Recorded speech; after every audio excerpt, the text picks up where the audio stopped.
In the flickering candlelight of Delacroix Manor, the storm raged outside like a vengeful spirit. Baron Henri Delacroix, his face ashen and contorted, clutched his throat at the grand dining table.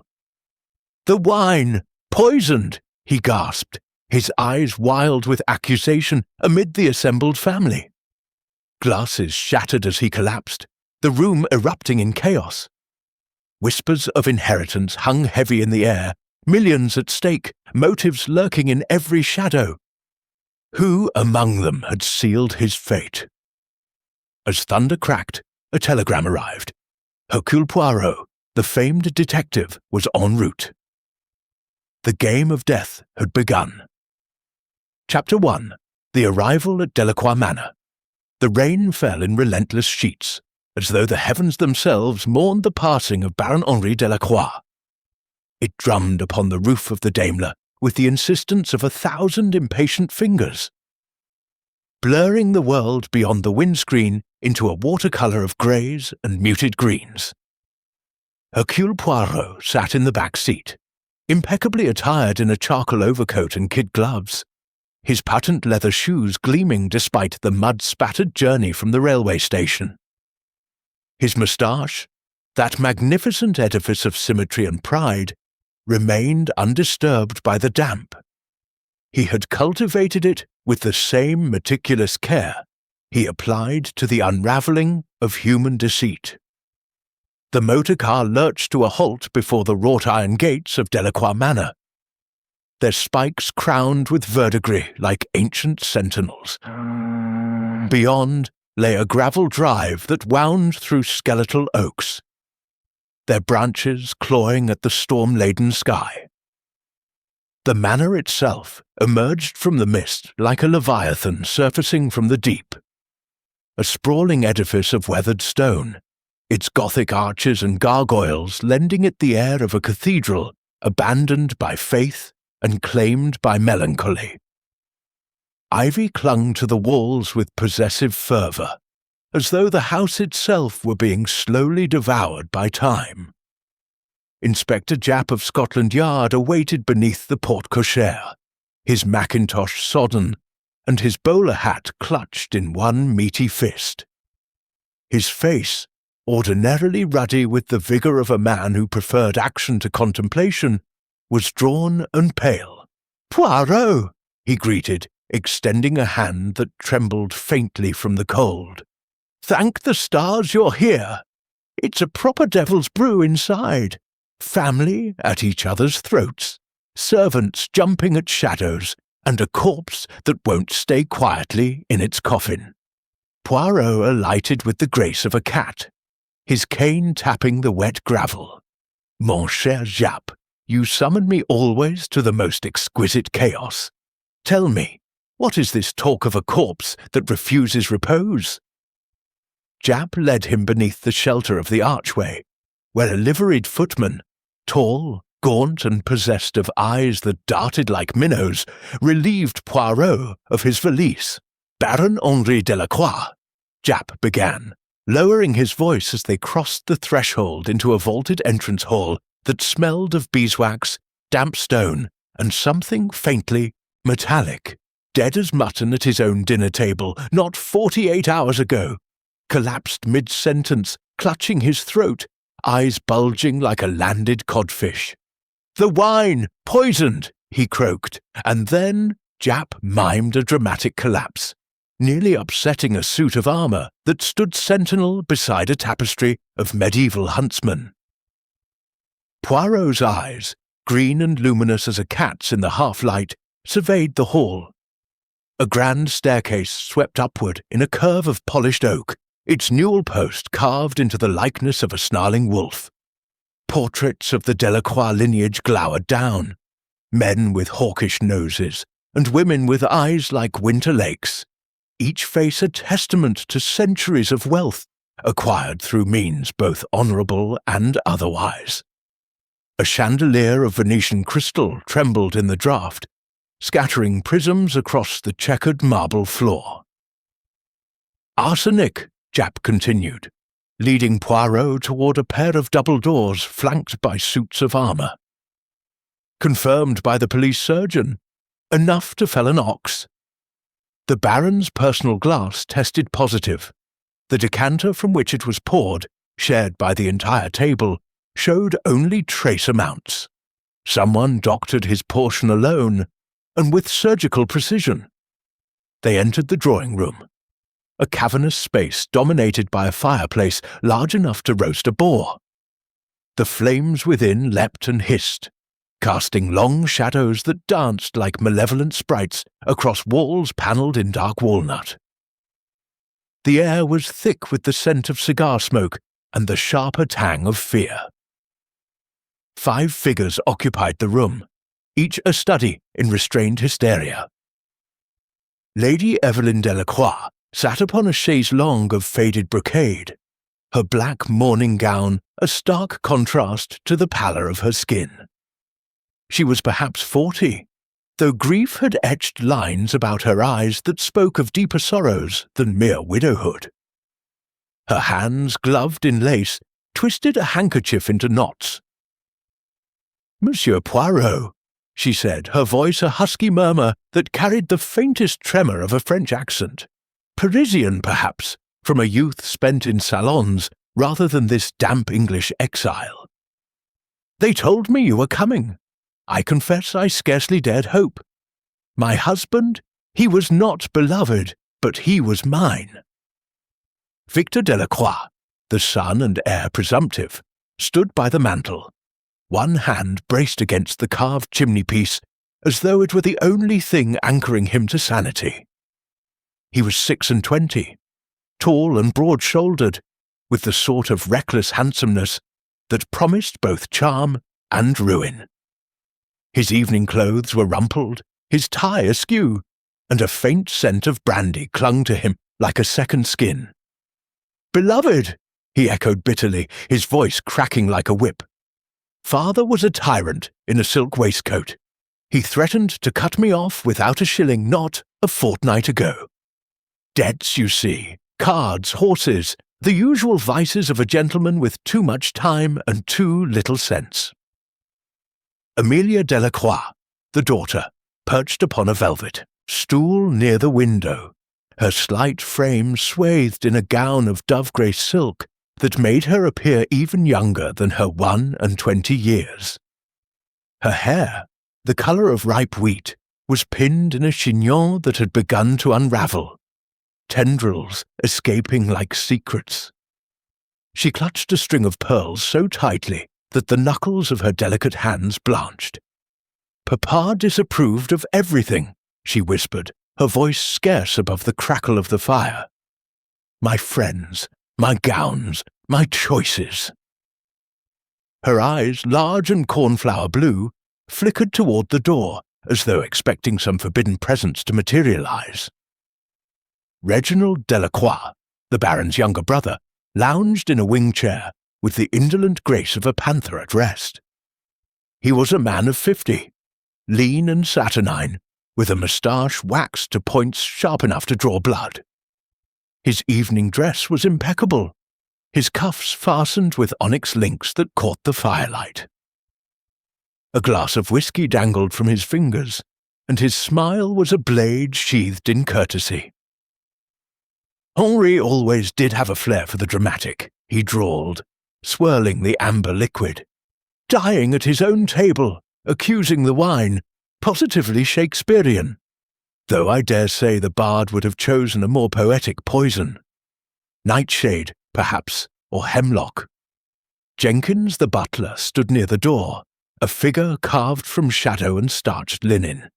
He was 60th a day, his hair silver as moonlight, his face a mask of professional impassivity. Yet Poirot noted the faint tremor in the hand that adjusted a silver tray upon the sideboard, the way his eyes, pale grey and unreadable, catalogued every movement in the room. "If I may, sir," he interjected, his voice smooth as polished mahogany. "The Baron received a letter the morning of his death. Most urgent, he said. He read it in the library, then consigned it to the flames. I retrieved what fragments I could, but the heat had done its work. Poirot's gaze sharpened. Fragments, you say? Most intriguing. And the dinner itself?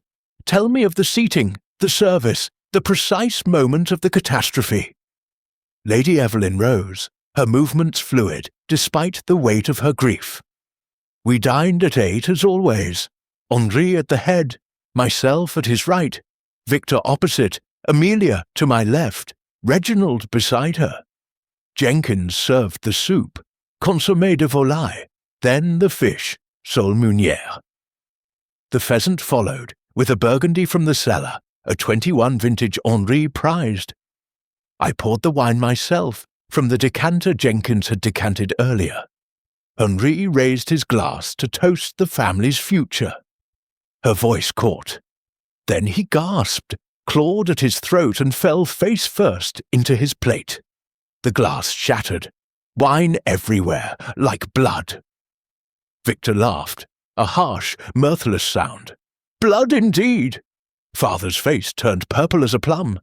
I thought at first he'd choked on a bone, but then the smell. Almonds, bitter and sharp.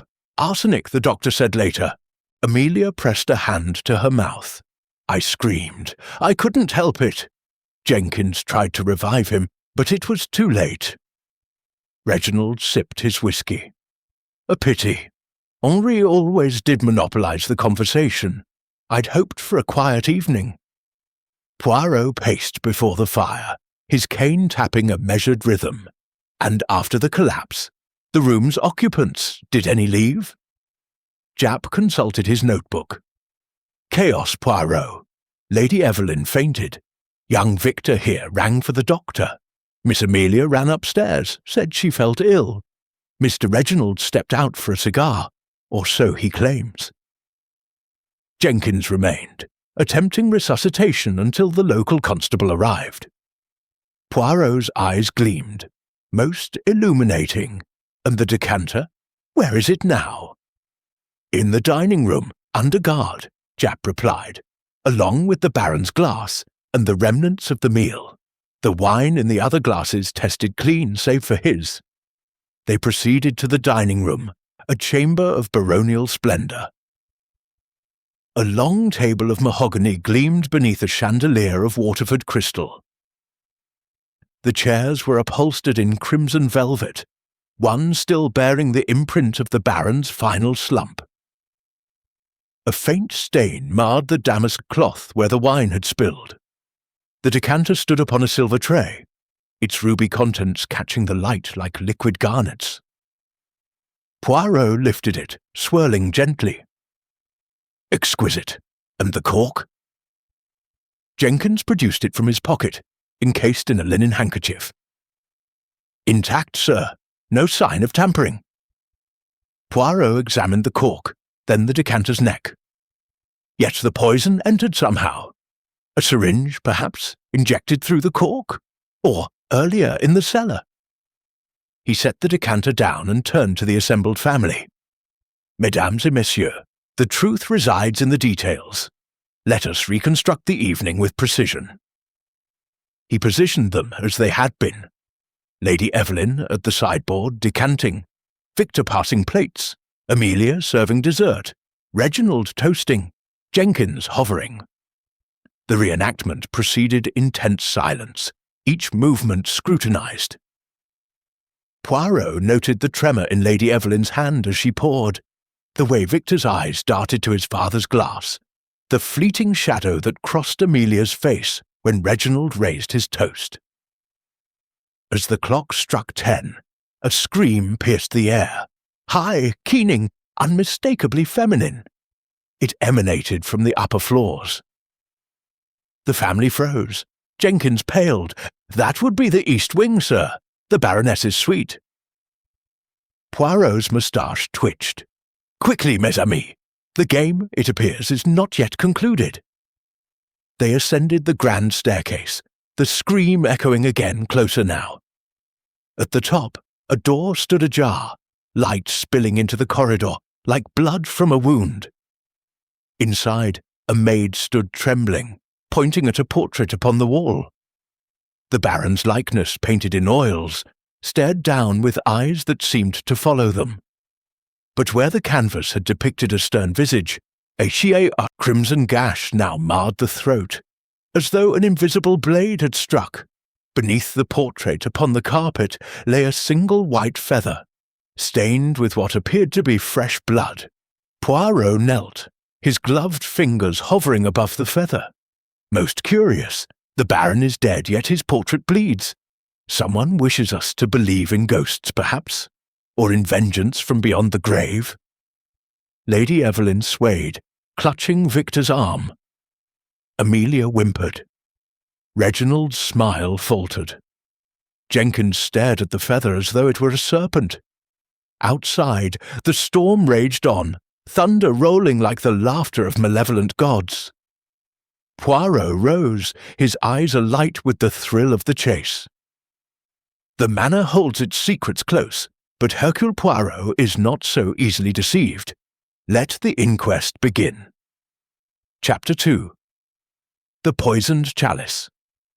The storm had settled into a sullen drizzle.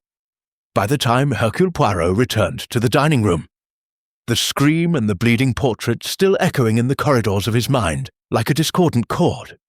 The great chandelier above the mahogany table blazed with electric light. Jenkins had switched it on against the encroaching dusk, and every facet of crystal glittered like 1,000 watchful eyes. The air was thick with the ghosts of the fatal dinner.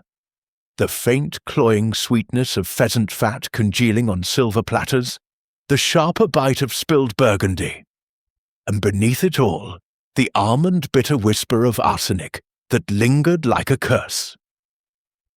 Poirot stood at the head of the table where Baron Henri Delacroix had breathed his last. He placed his gloved hands upon the carved chair-back, feeling the residual warmth of the Baron's presence, or perhaps only the heat of the room's stifled grief. Inspector Japp hovered at his elbow, notebook open, pencil poised. The family had been shepherded back to the drawing-room under the watchful eye of a young constable. But their absence left the dining-room feeling not empty, but overfull, as though the walls themselves retained the imprint of every accusation hurled in the heat of the moment. "Observe, Japp," Poirot murmured, his voice low and precise, "the stage upon which the drama unfolded. 10 settings, yet only 1 glass bore death. The decanter—" He gestured to the crystal vessel upon its silver tray, still 2/3 full of the fatal vintage, was decanted by Jenkins at 6 o'clock, sealed with its original cork, and carried here by the same hand. Lady Evelyn poured for each guest in turn. The Baron's glass was filled last. He raised it, toasted, sipped, and perished. Voila the mechanics. But the psychology, mon ami, that is where the devil resides. Japp scratched his chin. Mechanics are clear enough, Poirot. Someone slipped the poison into his glass after it was poured. Had to be quick.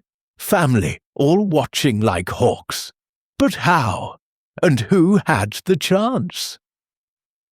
Poirot's eyes, bright as a thrush's, swept the table. Let us reconstruct with the precision of a Swiss watchmaker. Jenkins, bring the decanter from the sideboard, if you please. The very one used that night. The butler, who had been standing in the shadows near the service door, glided forward with the silent efficiency of a man who had spent a lifetime perfecting invisibility. He lifted a second decanter, identical to the first, but empty, and placed it upon the tray. "The original is with your forensic chaps, sir," he said, his voice as starched as his collar. "This is its twin from the cellar. Same vintage, same bottle. Parfait." Poirot positioned himself where Lady Evelyn had stood. Madame poured thus.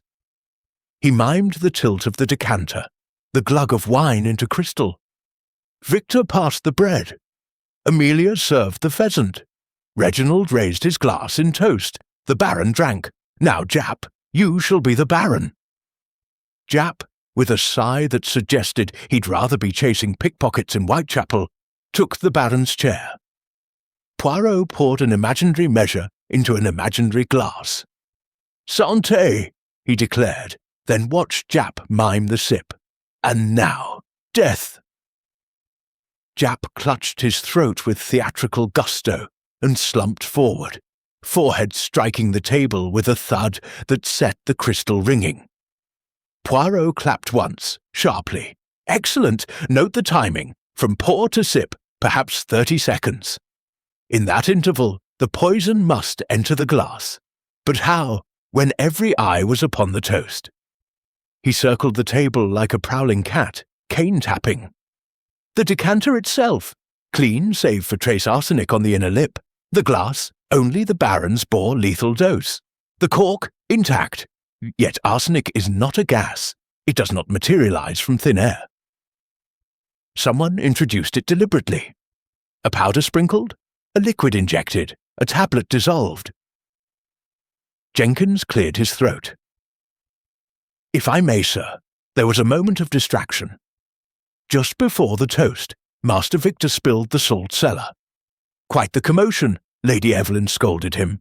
Miss Amelia laughed nervously. Mr. Reginald made a jest about ill omens. I was clearing the pheasant bones, perhaps in that flurry." Poirot's moustache twitched with approval. "Précisément, the salt, show me." Jenkins produced the silver salt cellar from a side table, its lid engraved with the Delacroix crest. A wolf rampant. Poirot lifted the lid, peered within, then upended it. A few grains scattered across the cloth. He touched one with a gloved finger, brought it to his tongue. Salt. But wait. He scraped the interior with a fingernail, revealing a faint white residue beneath the silver. "And this, Japp, your forensic kit." Japp produced a small vial of testing solution. Poirot dissolved the residue, added a drop. The liquid turned the telltale yellow of arsenic. Mon Dieu! The salt cellar itself was the chalice of death. A pinch sprinkled into the Baron's glass during the distraction, dissolved instantly in the wine. Invisible, odourless, lethal. Jenkins paled. "But, sir, I filled the cellar myself that morning, from the kitchen stores. Anyone with access to the dining room before dinner," Poirot finished. "Or during the confusion of service. Let us examine the kitchen passage." They passed through the green baize door into the servants' domain. A warren of stone-flagged corridors, the air redolent of roasting meat and boiling cabbage. The kitchen was a vast cavern of copper pans and hissing ranges, presently deserted save for a scullery maid scrubbing pots with the fervour of one exorcising demons. Poirot noted the arsenic tin upon a high shelf. Rat poison, clearly labelled, its lid askew. A smear of white powder dusted the counter beneath. "Careless," Poirot murmured. "Or deliberate. Footprints, Japp. See here, in the flour spilled upon the floor." He knelt, tracing the outline of a gentleman's shoe. Narrow, elegant, with a distinctive wear pattern on the heel. Not a servant's boot. Someone from the family, or a guest, ventured here before dinner. Japp whistled. "Bold as brass. But which one?" They returned to the dining room, where Poirot summoned the family one by one. Lady Evelyn entered first, her black veil lifted to reveal eyes swollen but defiant. "Monsieur, I poured the wine with my own hand. If the salt was poisoned, how could I know which grains would fall into Henri's glass?" Poirot regarded her steadily. "Madame, you quarrelled with your husband the afternoon of his death. The maid overheard raised voices, something about Paris and indiscretions." Lady Evelyn's chin lifted. "Henri had a jealous nature. Yes, I knew a gentleman in Paris years ago, an artist, nothing more. Henri forgave me, or so he claimed, but he never forgot. That afternoon, he threatened to alter his will, to leave everything to charity if I did not renounce my frivolous friendships. I laughed in his face. Perhaps that was unwise. Victor was next, smelling faintly of the stables where he'd evidently sought solace. Look here, Poirot, I'm no chemist. If I'd wanted father dead, I'd have challenged him to a duel, not played parlour tricks with salt cellars. Though I'll admit, the old man had me over a barrel. Debts at my club, a promissory note due next week. He refused to honour it, said it was time I learned responsibility. His laugh was bitter. Responsibility tastes like arsenic, apparently. Amelia entered clutching a lace handkerchief, her eyes darting like a cornered doe's. I served the pheasant, she whispered. Papa scolded me for daydreaming. He'd found a letter, addressed to me from someone unsuitable. A groom, Monsieur Poirot. Thomas from the stables. Papa threatened to dismiss him, to send me to a convent in Belgium. I was distraught. But poison? I couldn't. Reginald sauntered in last, lighting a Turkish cigarette with a gold lighter. My dear Poirot, you delve into motives like a truffle pig. Yes, Henri and I had our differences. He inherited the title, the estate, the business. I got the crumbs. But I've made my own way. Investments in rubber, a plantation in Malaya. Henri envied my freedom, perhaps. That afternoon he accused me of embezzling funds from the family company 30 years ago. Preposterous, of course. I laughed. Then I toasted his health that night. Ironically, as it turns out. Poirot's eyes narrowed. And the salt cellar, monsieur. You jested about ill omens when it spilled. Reginald exhaled a perfect smoke ring. Superstition, nothing more. Though I confess, I did pass the cellar to Victor. My fingers brushed the lid. Coincidence? Jenkins, summoned last, stood ramrod straight. I prepared the table, sir. The salt cellars were filled at noon. I locked the dining room thereafter. Standard procedure when the family is in residence. The key hangs in my pantry. Only I possess it. Poirot produced a wax impression from his pocket. Yet this was found in the lock's dust. Someone gained entry. Tell me, Jenkins, your previous employer, Lord Ashford. He dismissed you abruptly. Rumours of missing silver? Jenkins' mask slipped for the first time. A misunderstanding, sir. I was exonerated. The Baron hired me regardless. He valued discretion. As twilight deepened, Poirot gathered the household in the dining room once more. The table was set as it had been for the fatal meal. The poisoned salt cellar at its centre, like a malevolent idol. Mesdames et messieurs, he announced, the method is clear. The salt cellar was tampered with between noon and dinner, arsenic mixed with the grains. During the spill, a lethal pinch was added to the Baron's glass. But the hand that spilled the salt, whose was it? He produced the shoe print tracing. Size 9, narrow, with a worn heel.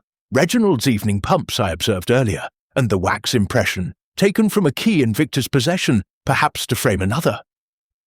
Victor paled. I lost my key yesterday. Reginald smiled thinly. Circumstantial, Poirot. But Poirot was not finished. He lifted the decanter, poured a measure into the Baron's glass, then added a pinch from the cellar. The wine clouded, then cleared. Invisible death, yet one detail remains, the cork. Jenkins, you said it was intact, but observe, he held it to the light, revealing a pinprick hole, sealed with wax. A hypodermic injection, perhaps, as backup? The salt was primary, the cork insurance. Lady Evelyn gasped. Amelia fainted into Victor's arms. Reginald crushed his cigarette beneath his heel. Outside, the rain had ceased, but a fog rolled in from the moors, thick as curdled milk. Poirot turned to the window and froze. In the glass reflected behind him stood the Baron's portrait from the east wing, its painted throat slashed and bleeding. But the portrait hung upstairs, This was a mirror image. Someone had moved it. A chill hand seemed to grip the room. Jenkins whispered, "The Baron's ghost." Poirot whirled, but the reflection was gone. Only the fog pressed against the panes like a living thing. From the corridor came the sound of footsteps, heavy, deliberate, ascending the stairs toward the east wing. Poirot's voice cut through the silence like a blade. The killer returns to the scene, not to gloat, but to retrieve evidence. "Jap, the constables, to the portrait!" They surged into the hall, but the staircase was empty. Only a single white feather drifted down from above, landing at Poirot's feet, stained crimson, still wet. Chapter 3. Shadows of the Past. The East Wing corridor smelled of candle smoke and old grief. A single gas sconce hissed, throwing a cone of yellow light onto the slashed portrait of Baron Henri Delacroix. The oil paint still wept. A slow, deliberate trickle of vermilion down the canvas throat, pooling on the parquet like fresh blood. Hercule Poirot knelt, gloved finger hovering above the puddle, then touched the wall behind the frame. The plaster was damp, a narrow slit had been cut, and a rubber bladder, now deflated, peeked from within. "Stagecraft," he murmured, "a bladder of pig's blood, pierced by a clockwork needle. The ghost bleeds on schedule." Inspector Japp arrived panting, 2 constables clattering behind. Footprints! Vanished into the servants' stair. Poirot's cane tapped the floorboards. But observe, the feather. He lifted the blood-stained plume with tweezers. "Goose, dyed swan white, then daubed. Someone wishes us to believe the Baron walks. Fear is a most useful red herring." Downstairs, the household had been corralled into the library. Oak shelves towering to a painted ceiling of nymphs and satyrs. The fire spat resinous pine. Outside, fog pressed against the mullioned windows like a living shroud. Lady Evelyn sat rigid, spine not touching the chair back. Victor nursed a brandy he had not tasted. Amelia's rosary clicked softly. Reginald cleaned his nails with a silver pick. Jenkins stood behind the tea tray, motionless as taxidermy.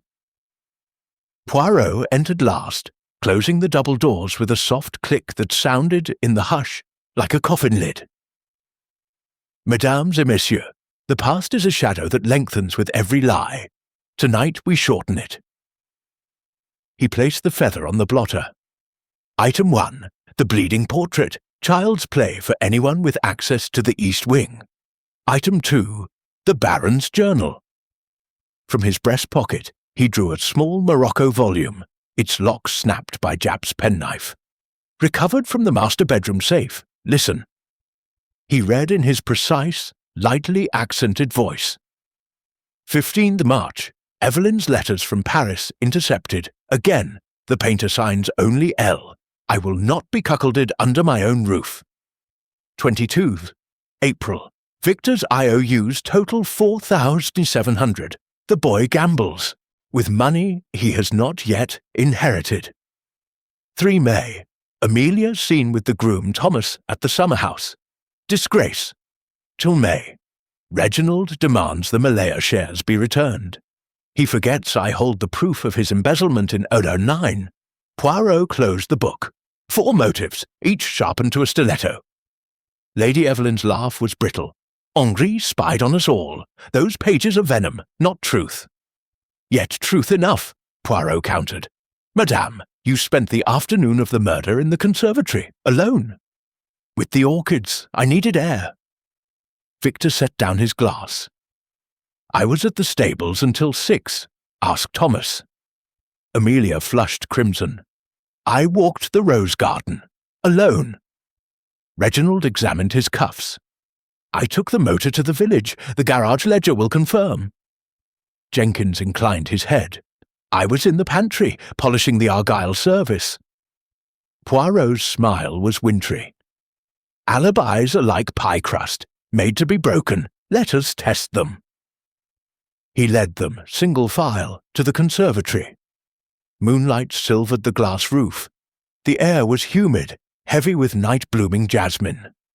A single orchid, Cattleya, had been snapped at the stem. Poirot lifted the broken bloom. "Lady Evelyn, your perfume, L'heure bleue. The scent clings to the petals. You are here, yes, but not alone." A cigarette butt, Turkish tobacco, lies beneath the bench. Reginald's brand.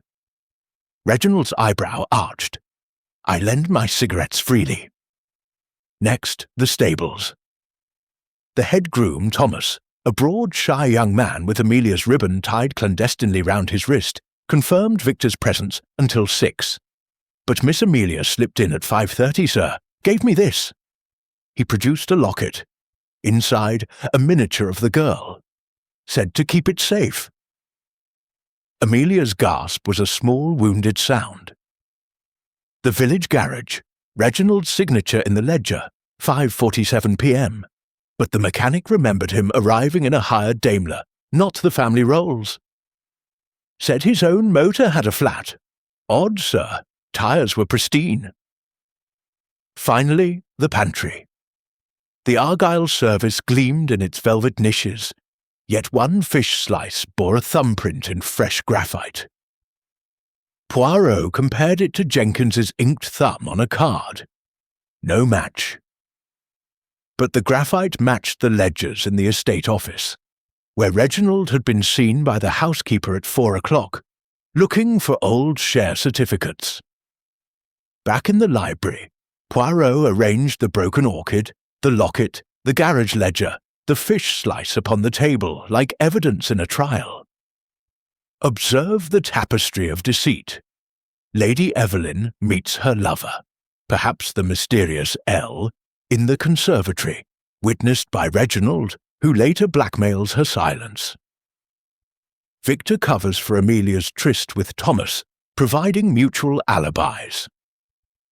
Reginald stages his village trip to establish distance, yet returns early to tamper with the salt cellar. Jenkins? Poirot turned to the butler.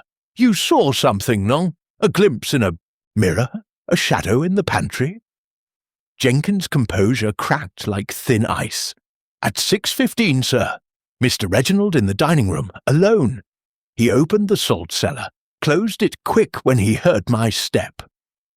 I thought nothing, until the Baron fell." Reginald's smile was a death's head. "Servants' gossip. You'll need more than that, Poirot." "Perhaps." Poirot produced a final item. A torn scrap of burnt paper, salvaged from the library grate. From the urgent letter, the Baron burned. The watermark, Malaya Rubber Consortium. And the handwriting, "Return my shares or regret it." Initialed R.D. Reginald lunged for the scrap. Jap intercepted, cuffs flashing. "Not yet," Poirot said softly. "The journal mentions one more secret. A hidden drawer in the Baron's desk." He led them to the study. Moonlight striped the Persian rug. The desk, a massive partner's desk of burr walnut, yielded to Poirot's probing fingers.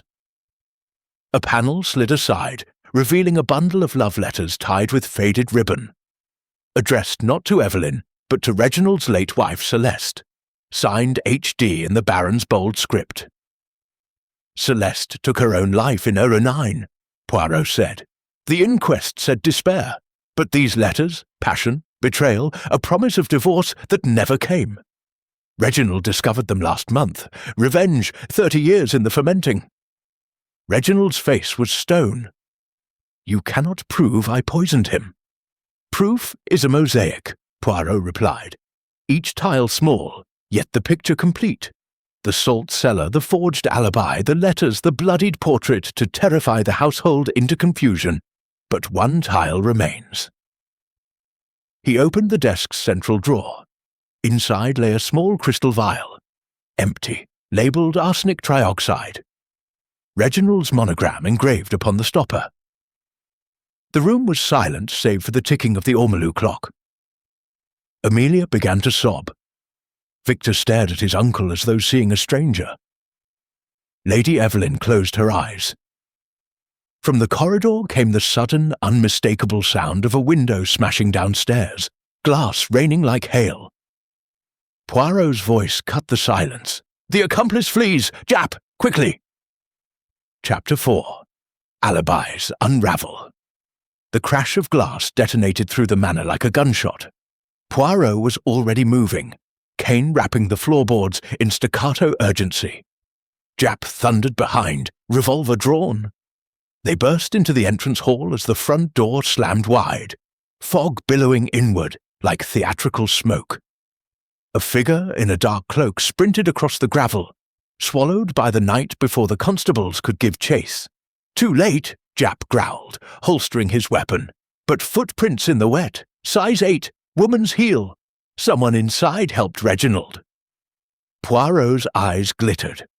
Or someone outside helped themselves. To the study, now.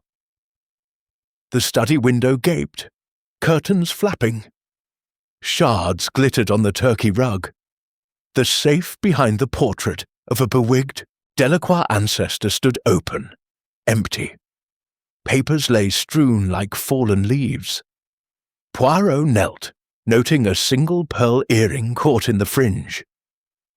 Amelia's, confirmed by the tiny clasp engraved with her initials. "Curious," he murmured. "The thief enters through the window, yet takes time to open the safe. Not a random burglary. And the earring dropped in haste or planted?" Back in the library, the family had been joined by Thomas the groom, hat in hand, summoned by the commotion. Amelia's face was bloodless, Victor's fists clenched. Lady Evelyn stared at the earring as though it were a death warrant. Poirot laid the pearl on the table beside the arsenic vial. "We progress. The accomplice flees with what? Documents, jewels, or the original will that disinherited Reginald?" He produced a folded parchment from his pocket, found in the safe's false bottom. "Behold, drafted 3 days ago. Everything to Victor, on condition he marry within the year. Amelia receives a dowry. Lady Evelyn, a life interest. Reginald, nothing. Motive crystallizes."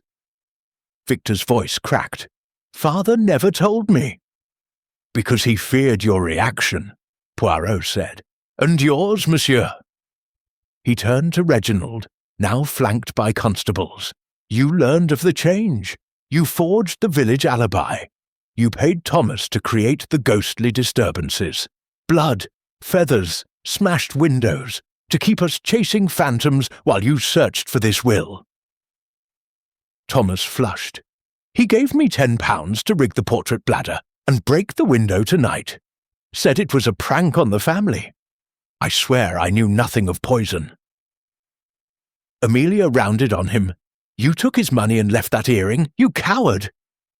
"It fell from your pocket when you met me in the stables yesterday," Thomas protested. "I kept it for you." Poirot raised a hand. "Silence. Let us test the final alibi. Jenkins, your pantry key. You claimed only you possessed it." Jenkins produced the key from his waistcoat. Poirot held it to the light. The wards showed fresh scratches.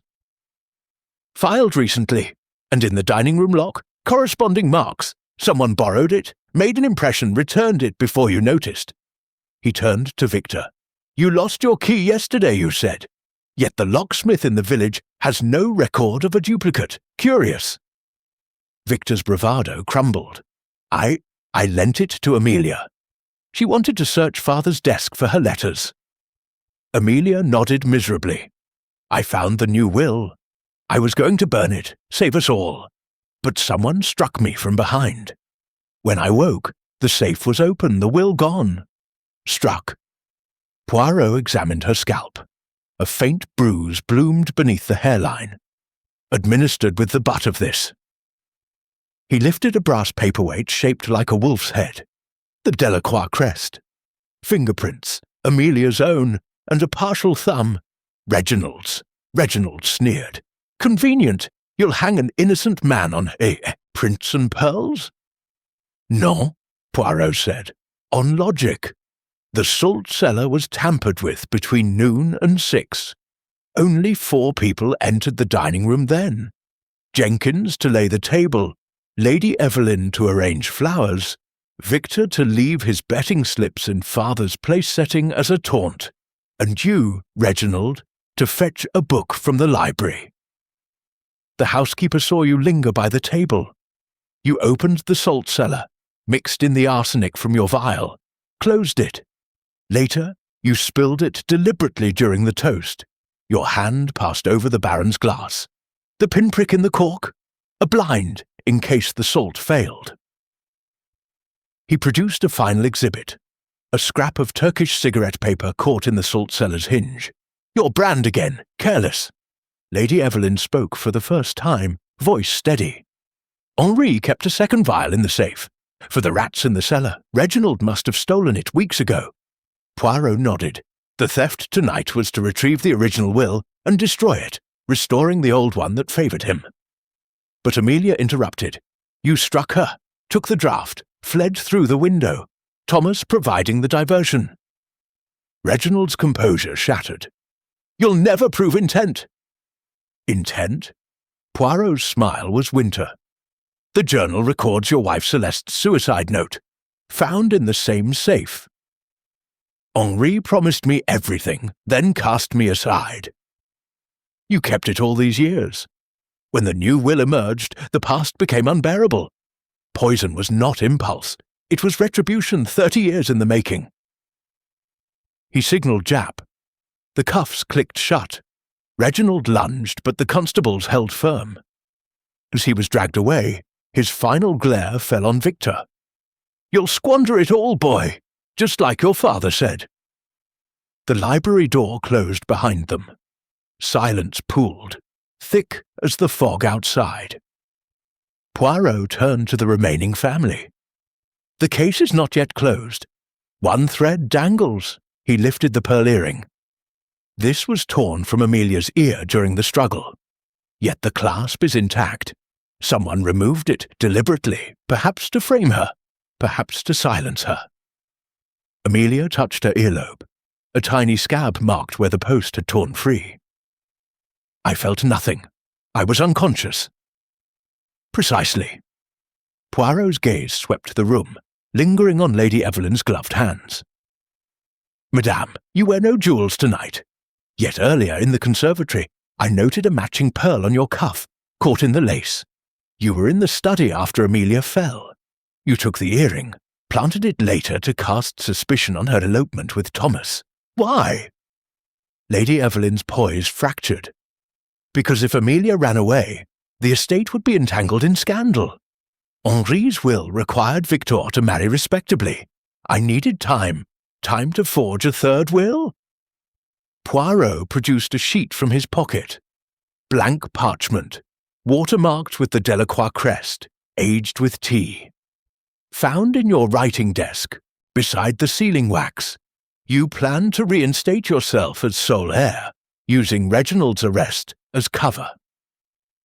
Victor stared at his mother as though seeing her for the first time. Amelia began to cry. Poirot sighed. Greed is the true inheritance of Delacroix. Jap, take Lady Evelyn also. The rest, grieve, repent, survive. As the constables led her away, Lady Evelyn's voice floated back, brittle with defiance. Henri would have understood. Survival demands sacrifice. The library clock struck 2. Outside, the fog began to lift, revealing the first pale hint of dawn. Poirot stood alone amid the wreckage of a family, the pearl earring gleaming in his palm like a tear. From the corridor came the soft creak of a door that should not open. A draught carried the scent of Turkish tobacco, Reginald's brand, though he was already in the police wagon. Poirot's hand tightened on his cane. Impossible, he whispered, unless... Chapter 5. The Midnight Intruder. The match flared. A brief orange bloom in the black throat of the corridor. Then the slow exhale of Turkish smoke. Hercule Poirot stood motionless in the library doorway, every sense tuned to the darkness. The scent was unmistakable. Reginald's brand, the same paper caught in the salt-cellar hinge. Yet Reginald was cuffed in the police wagon, Japp's constable at the wheel. Poirot's cane rose like a rapier. "Show yourself!" Silence. Then the soft scrape of a shoe on parquet. A figure stepped into the spill of light from the library fire. Tall, cloaked, face obscured by a silk scarf. In the gloved right hand glinted a small revolver. "Back inside, Monsieur Poirot," the voice said, muffled but feminine, laced with the clipped vowels of finishing school French. "We have unfinished business." Poirot retreated one measured step. "Madame, you are either very brave or very foolish. The house is surrounded by 2 sleepy constables and a groom who would sell his soul for a smile from Amelia." The intruder closed the door with a heel. "Sit." Poirot obeyed, choosing the chair nearest the bell-pull. "You are the mysterious Elle from Paris, the painter, the Baron's mistress before Evelyn." A soft laugh. "Observant, Celeste was my sister. Henri promised her marriage, then discarded her for Evelyn's dowry. Celeste drowned herself in the Seine. I vowed he would pay." She lowered the scarf. The face beneath was older than Poirot expected. 45, perhaps 50, still beautiful, but carved by grief into something harder than marble. A faint scar crossed one cheek like a duelist's mark. "Lisette Valcourt," Poirot said. "The portrait in the East Wing, your work, the blood bladder, your mechanism. You have been in the house since the murder." "Since the week before. Reginald hired me as consulting archivist to catalogue the library, a perfect blind."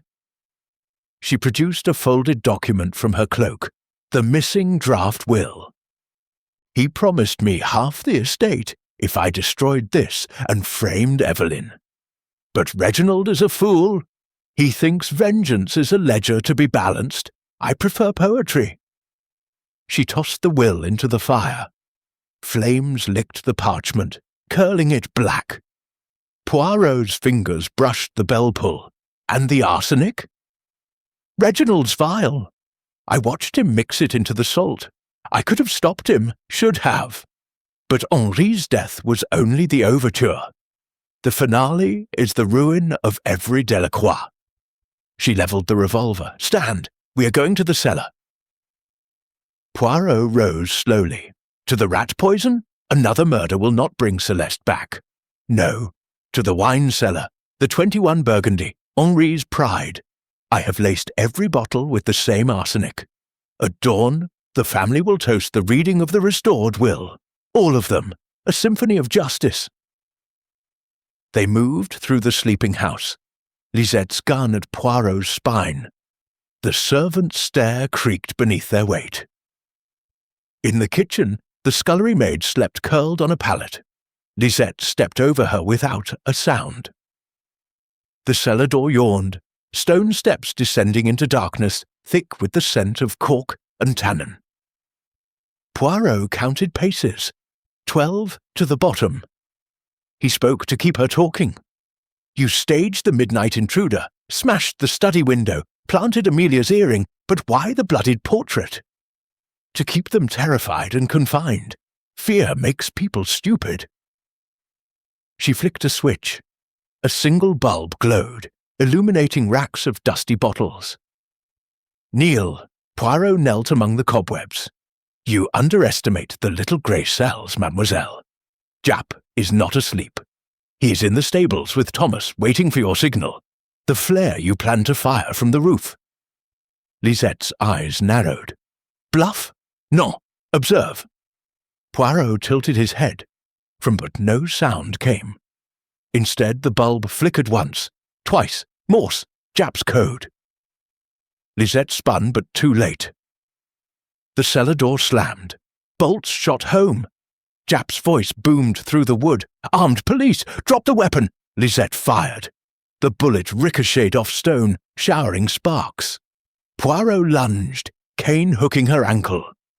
She fell hard, revolver skittering across the floor. Japp and 2 constables burst in, lanterns swinging. Lisette fought like a cornered cat, nails raking Japp's cheek, but numbers prevailed. As the cuffs clicked, she spat at Poirot. "You think this ends it? The wine is poisoned. They will drink at dawn." Japp paled. The Burgundy. Poirot was already at the racks, uncorking bottles with practiced speed. He sniffed, tasted a drop from the first, the second, then smiled. "Water and cochineal, a harmless dye. Your symphony is a pantomime, mademoiselle. I replaced the bottles this afternoon while you slept in the priest's hole behind the library chimney." Lisette sagged. "How?" "Your cigarette ash on the cellar steps yesterday, careless, and the flare gun. Thomas found it in your valise. He is young, but not stupid." Upstairs, the household stirred to the commotion. Lady Evelyn appeared in a dressing gown, hair in papers, eyes wide. Victor and Amelia followed, clutching each other. Jenkins brought tea no one drank. Poirot addressed them from the cellar stairs. "The circle closes. Reginald poisoned the Baron for inheritance. Lisette Valcourt, Celeste's sister, sought to destroy the family for love betrayed. Between them, a dance of greed and grief. The wine is safe. The will is ash. The law will decide the rest." He turned to Lisette, now flanked by constables. "You said vengeance is poetry. But poetry, mademoiselle, requires truth. Celeste's suicide note, found in the safe, was addressed to you. She begged you to let Henri live, to find peace. You chose war instead." Lisette's defiance crumbled. A single tear tracked the scar on her cheek. Dawn crept through the kitchen windows, pale and forgiving. Poirot accepted a cup of tea from Jenkins, strong, 2 sugars, and sipped it with satisfaction. Victor spoke first. "What happens now?" "Now," Poirot said, "you learn to live without the poison of the past. The estate passes to you and Amelia jointly, per the original will. Lady Evelyn retains the dower house.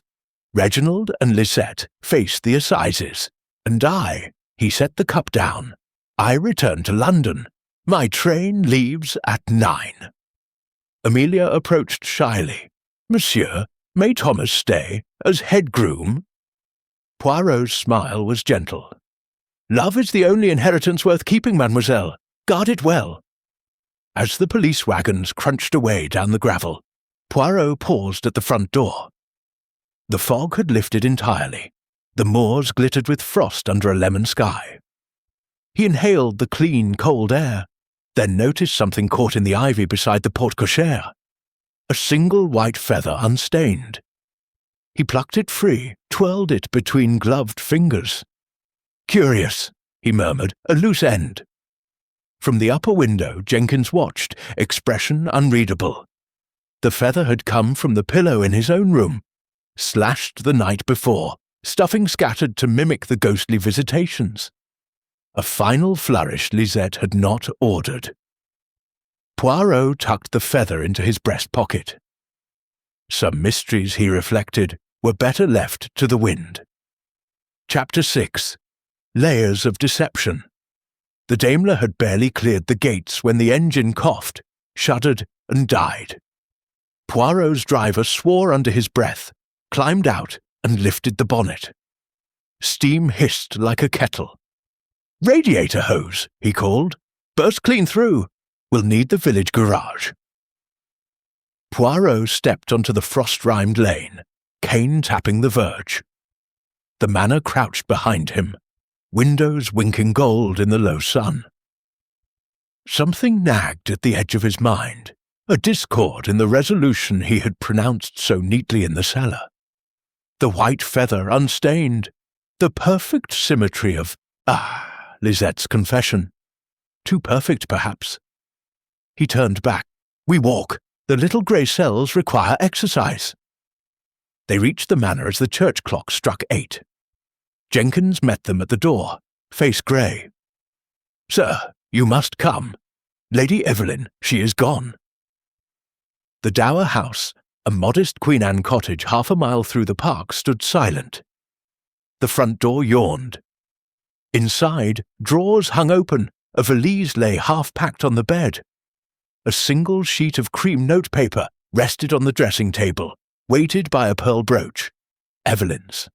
Poirot read aloud, "By the time you find this, I shall be beyond reach.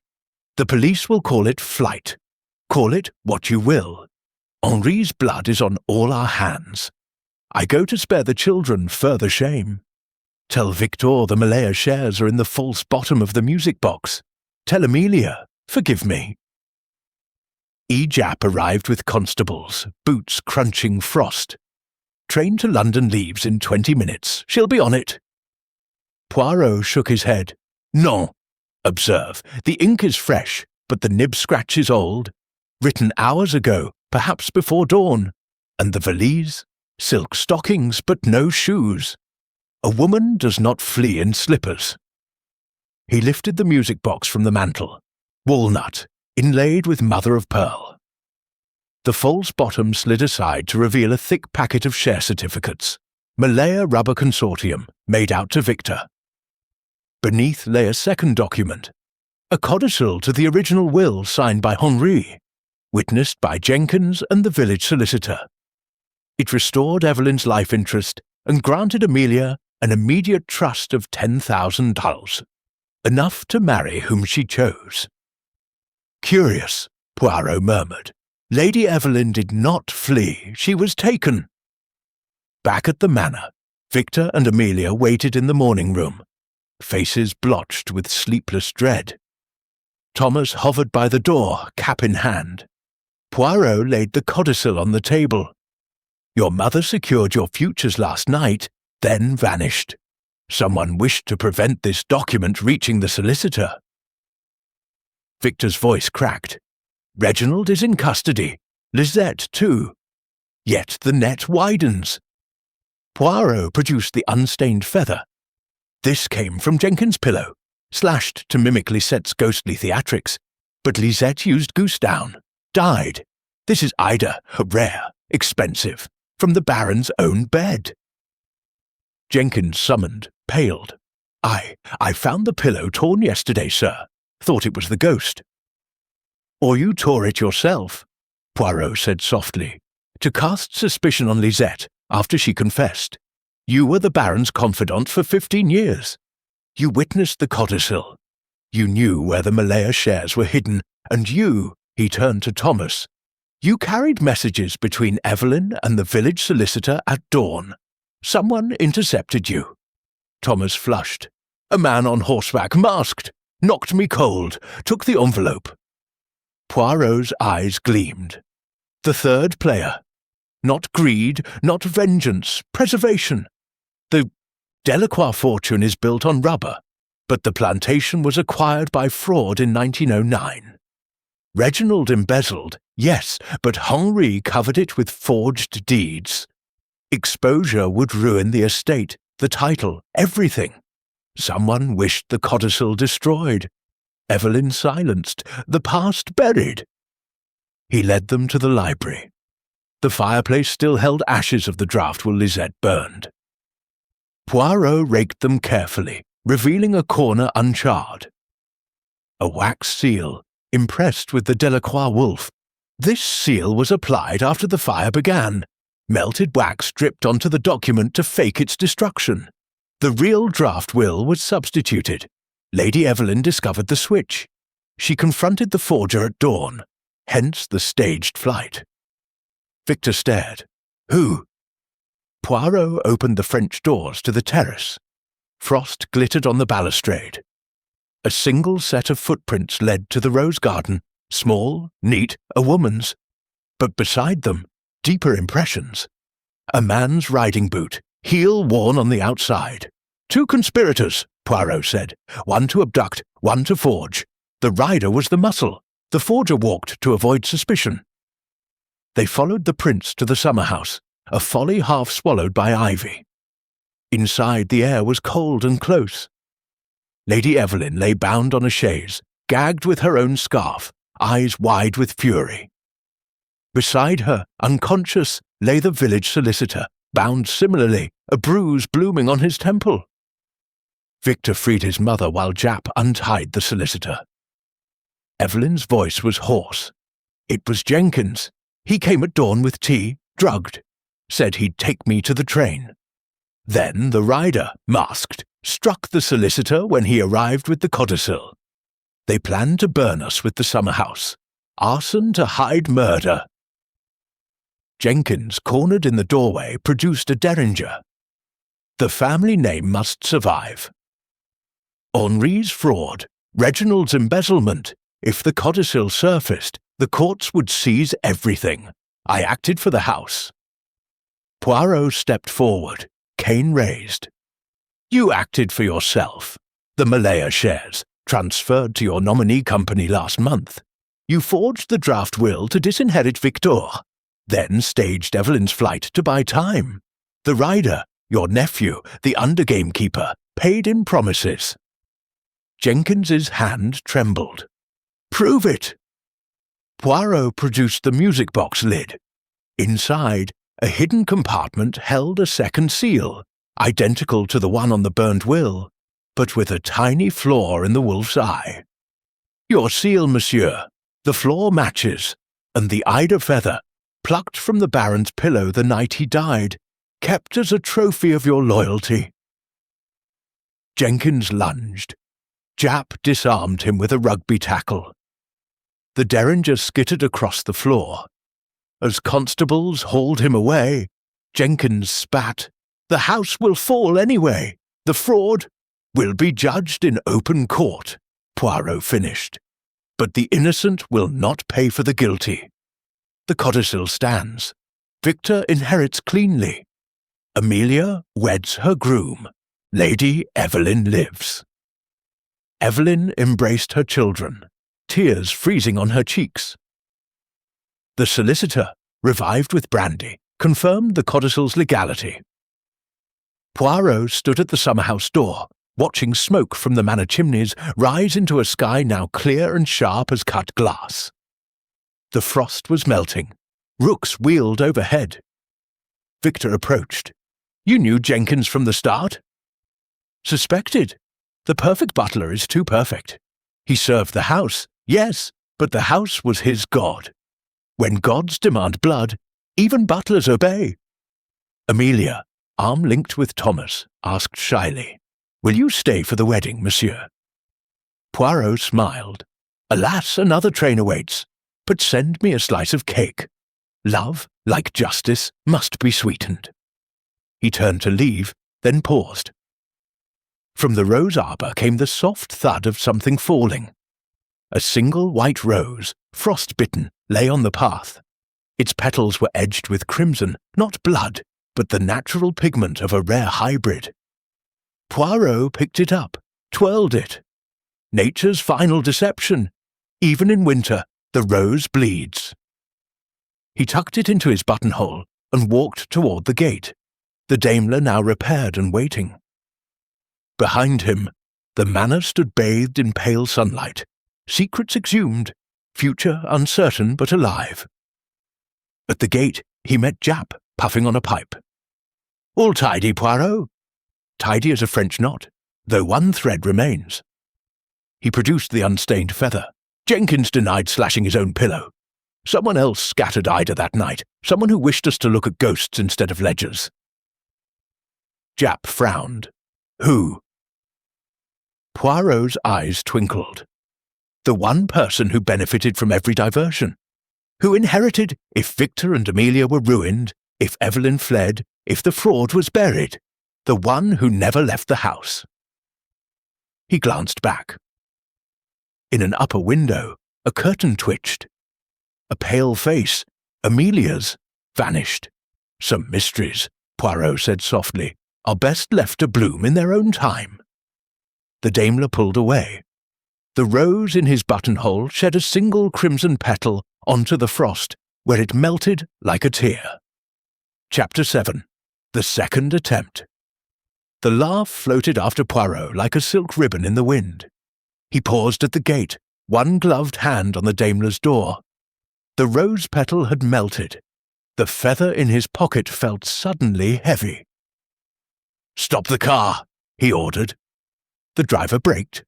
Poirot turned on his heel and strode back up the gravel, cane striking sparks. Jap, puffing behind, called, "Poirot, the train! The train can wait. A second murder is being prepared." They re-entered the manor through the kitchen. The scullery maid was gone. A single gas ring hissed beneath a copper kettle.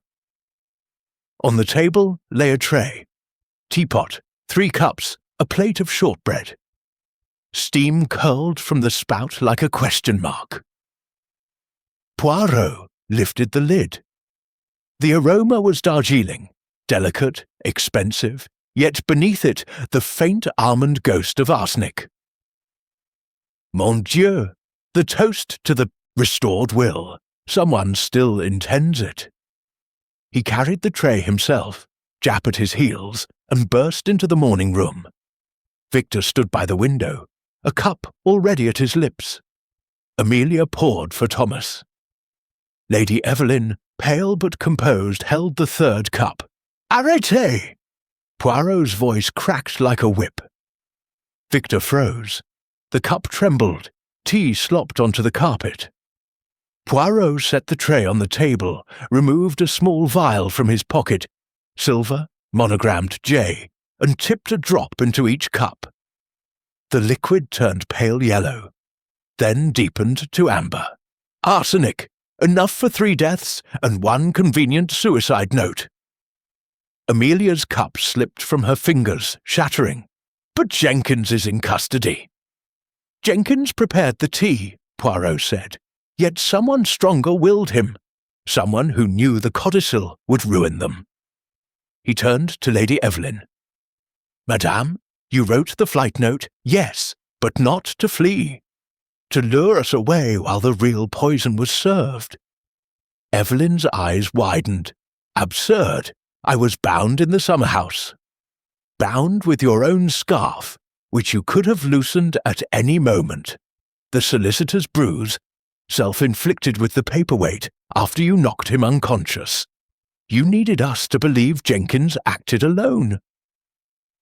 Victor stepped between them. "Mother, tell me this isn't true." Evelyn's composure cracked like thin ice. "Henry's fraud would have beggared us all.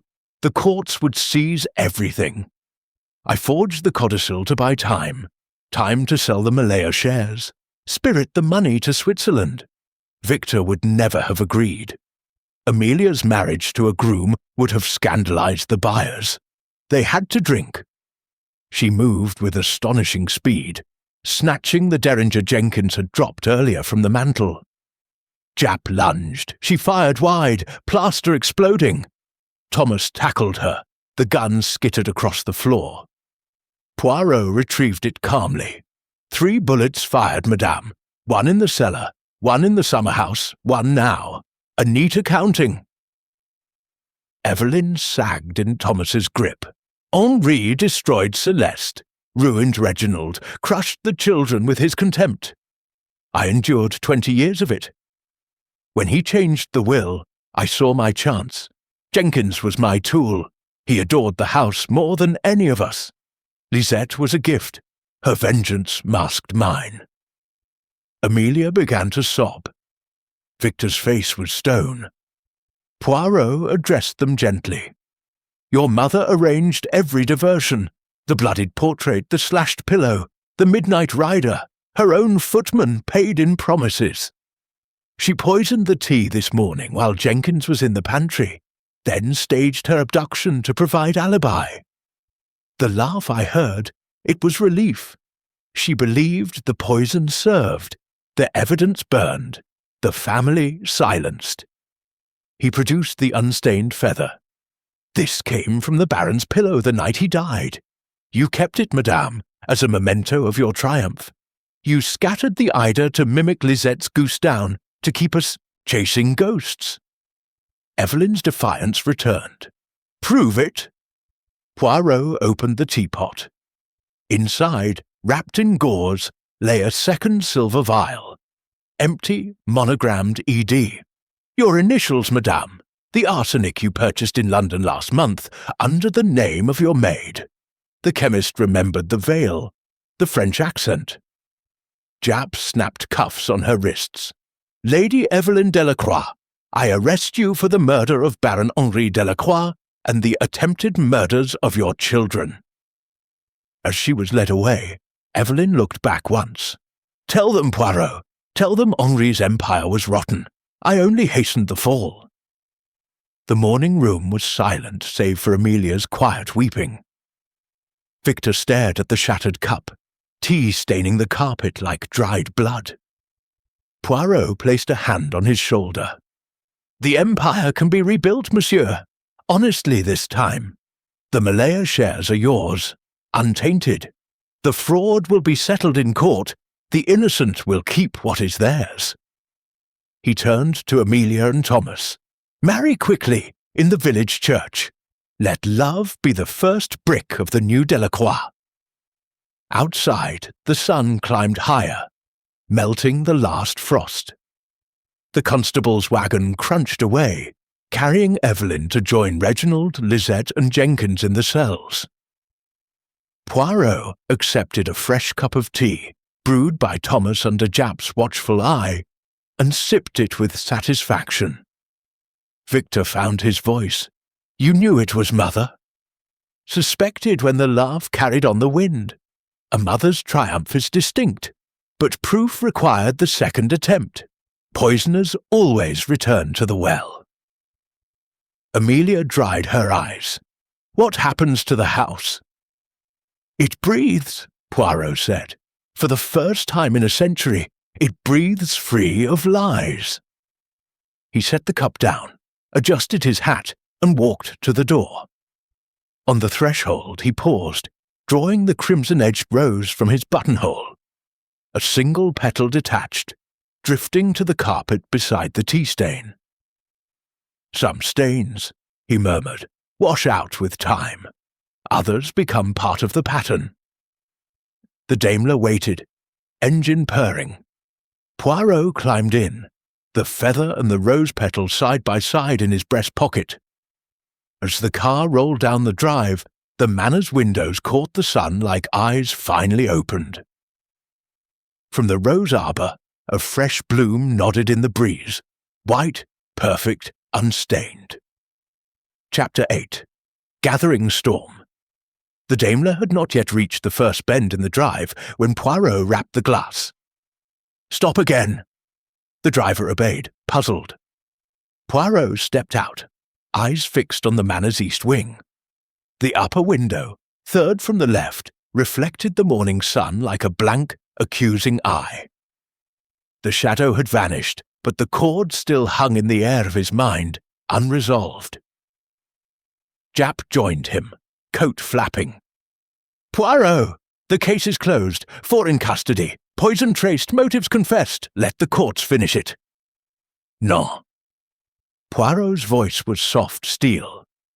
The courts finish what Hercule Poirot begins. That shadow was not imagination. Someone remains inside who should not. They re-entered through the kitchen.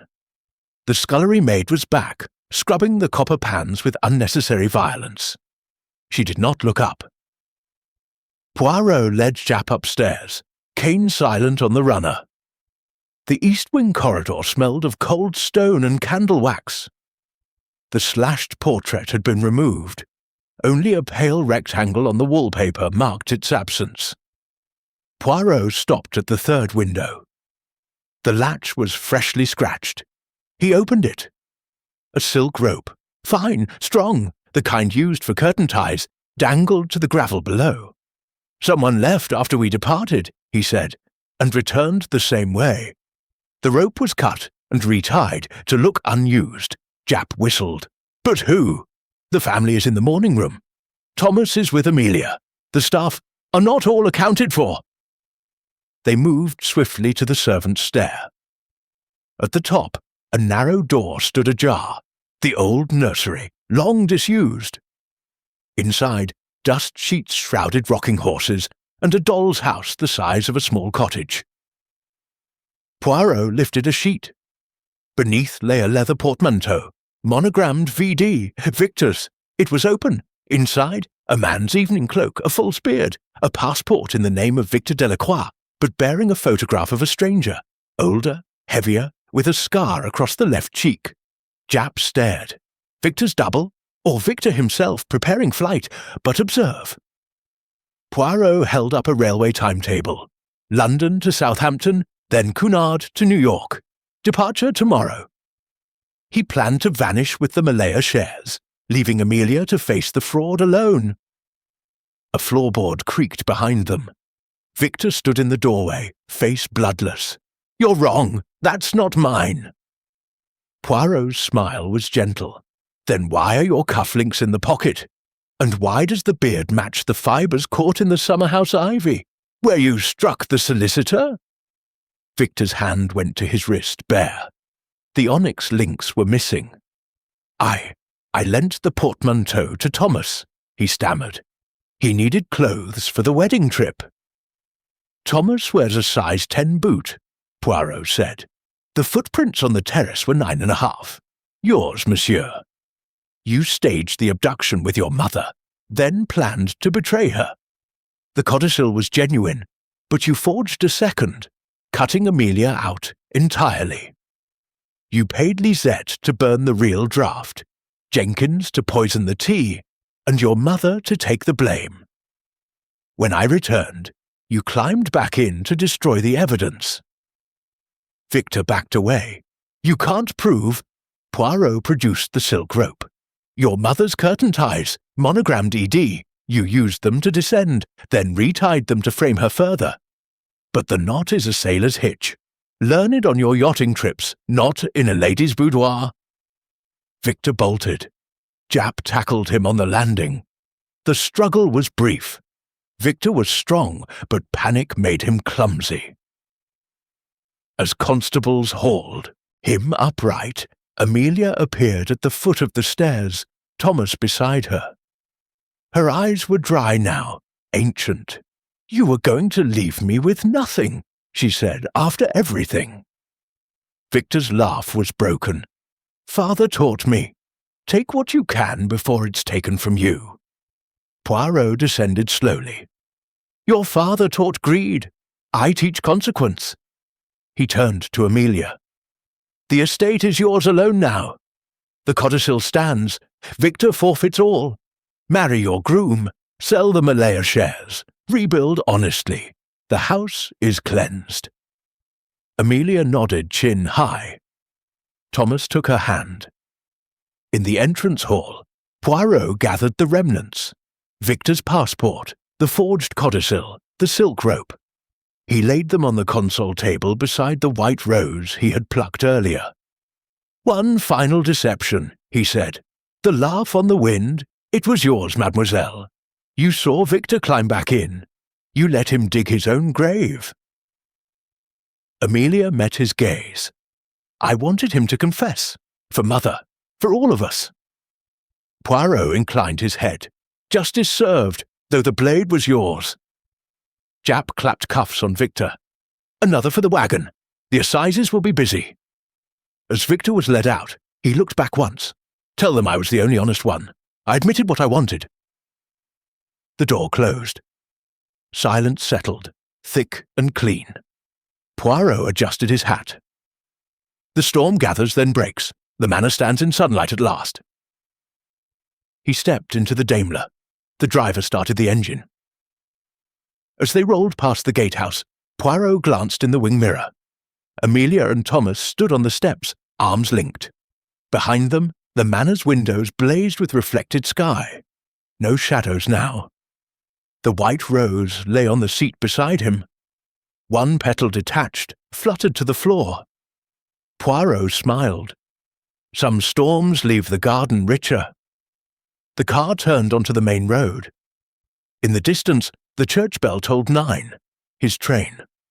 Chapter 9. The Unmasking. The Daimler had vanished round the bend when the smoke signals ceased. Amelia watched the last puff dissolve against the pale sky, then turned to Thomas. Drive to the station. We are not finished." They took the small trap, hooves clattering on the lane. The church clock struck the quarter. Poirot would just be boarding. At the platform, the London Express idled, steam wreathing the iron roof. Poirot stood beside his compartment, ticket in hand, the white rose still in his buttonhole. Amelia ran the length of the train. "Monsieur, wait!" Poirot turned, eyebrows raised. "Mademoiselle, the wedding cake is safe in the pantry. This is not about cake." She produced a small leather notebook, edges worn, cover stamped HD. "Father's last journal, hidden in the doll's house chimney. You must read the final entry." Poirot took it. The page was dated the morning of the murder. They think I am blind. Evelyn forges, Victor steals, Amelia dreams, Reginald plots. Jenkins worships the house more than God. I have summoned Poirot not to find my killer, but to choose my heir. The one who survives the night with clean hands inherits all, the rest, disinherited. The poison was my own. I took it at dawn. The dinner glass was theatre. Let them tear each other apart. The manor belongs to the innocent. Poirot closed the book slowly. Mon Dieu, suicide staged as murder. Thomas arrived breathless. The arsenic in the Baron's blood, enough for suicide, not instant death. The almond smell, the collapse, deliberate timing. Amelia's voice shook. He wanted us to destroy ourselves. Only one would remain. Poirot's eyes gleamed. And you, mademoiselle, played the game to perfection. You saw Victor climb back in, let him confess, then sent the smoke signal. Your grandfather's old trick from the Boer War. You won, she nodded. I wanted the truth, not the money, but the truth is uglier than any lie. The guard blew his whistle. Poirot stepped aboard. The manor is yours. Burn the journal. Let the dead bury their dead. The train lurched. Amelia called after him. What shall I tell the police? That Hercule Poirot solved a murder that never was. The rest is family history. The express gathered speed. Poirot settled into his seat, the white rose shedding its last petal onto the leather. At the manor, Japp released the prisoners, Reginald, Lisette, Jenkins, Evelyn, Victor, into the entrance hall, bewildered. Amelia faced them, the journal open in her hand. Father killed himself, she said. He poisoned his own glass at dawn, then watched us devour each other. The will stands. I inherit. You are all free to leave with nothing or stay and earn your keep. Reginald laughed first, bitter. The old devil played us like chess. Lisette sank to the stairs, scar livid in the sunlight. Celeste died for nothing. Jenkins straightened his cuffs. The house endures. That is enough. Evelyn touched Amelia's cheek. I forged to protect you. Forgive me. Victor stared at the floor. I betrayed everyone. I have no right to stay. Amelia's voice was steel. Then go. The gates are open. One by one they left. Reginald to his Malaya debts. Lisette to Paris and memory. Jenkins to a quiet cottage with his savings. Evelyn to the dower house with her pearls. Victor to whatever wilderness swallowed prodigals. Amelia and Thomas stood alone in the hall. Sunlight poured through the fanlight, gilding the wolf on the newel post. We begin again, she said. No secrets, no poison. Thomas kissed her forehead. The first honest Delacroix. They opened the great doors. Villagers waited on the steps, tenants, farmers, the solicitor with the true codicil. Amelia read it aloud. The estate intact, the fraud confessed in Henry's hand. Reparations to be made from profits. The church bell tolled noon, a new day. In London, Poirot stepped from the train at Paddington. A boy sold papers. Delacroix suicide shocks. County. He bought one, smiled at the headline, tucked the white rose petal between the pages. On the platform, a porter approached. "Telegram for Monsieur Poirot." He opened it. "House sold. Proceeds to orphanage in Celeste's name. Wedding next spring. Thank you." A. Poirot folded the paper, placed it with the petal. "The little grey cells rest, for now." He hailed a taxi. The rose, the feather, the journal, all evidence of a game played to its perfect end. The manor cleansed would stand another century. Chapter 10. Resolution and Farewell. Spring came early to Delacroix Manor. The frost that had gripped the park for so long melted into rivulets that ran like silver threads through the awakening lawns. Rooks nested again in the high elms. The rose arbour, once a place of whispers and blood, burst into pale buds. Amelia stood on the terrace in a simple linen dress, hair unbound, watching Thomas direct two labourers as they lowered a new sign above the gate. Delacroix Orphanage, founded 1931. The wolf crest had been chiselled away. In its place, a carved dove. Inside, the great hall was transformed. Suits of armour sold to a London dealer, tapestries rolled and stored, the long dining table cut down into school benches. Sunlight poured through cleaned windows, striping the checkered floor where once wine had spilled like blood. Poirot arrived unannounced, stepping from a modest Austin taxi rather than the usual Daimler. He carried no valise, only a small parcel wrapped in brown paper. Amelia ran to meet him. "You came!" Would I miss the first honest day in the manor's history? He offered the parcel. "A wedding gift. Open it later." Thomas joined them, cap in hand, cheeks flushed with pride. 20 children arrive next week, sir, from the London slums. They'll have gardens, lessons, 3 meals a day. Poirot surveyed the grounds. The poison is gone. Only earth remains. They walked the estate together. The summer house, once a prison, now housed a library of children's books. The east wing, stripped of its Gothic gloom, became dormitories. The cellar racks were empty of burgundy. In their place, shelves of preserves and textbooks. In the rose arbour, Amelia paused. "I kept one thing." She showed him a single white rose, pressed between glass. "From the day you left.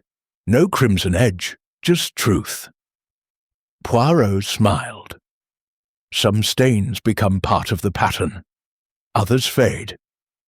They returned to the terrace as the village children arrived for their first inspection, wide-eyed, clutching bundles tied with string. Amelia knelt among them, handing out apples from a basket. Laughter rose like birdsong. Poirot watched from the steps, hands clasped behind his back. A motor car crunched up the drive.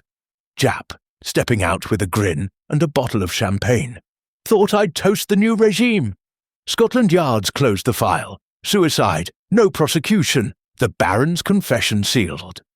They drank on the terrace as the sun lowered, gilding the dove on the gate. Jap raised his glass to Hercule Poirot, who turned a house of lies into a house of hope.